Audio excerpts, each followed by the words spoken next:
As lumber barons began to ravage the early pine forest of Ontario, they encountered a problem with moving the logs from dense forests to the mills.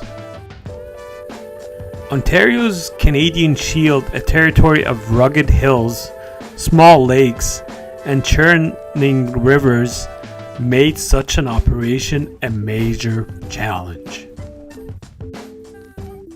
While logs could be boomed across the larger lakes or hauled by alligator boat between them, the small rivers required something more. Canada's first chute was created in 1829 to guide the logs around the Clodier Falls on the Ottawa River. From those earliest times, chutes made from timber ran alongside the waterfalls and rapids, and provided passage for the logs to slip along quickly, much as slides in children's water parks today.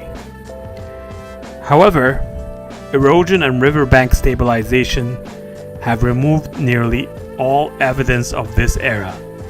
For the most part, only replicas remain. Algonquin Park's Logging Museum contains one such example, as does the High Falls in Pigeon River Provincial Park near Thunder Bay.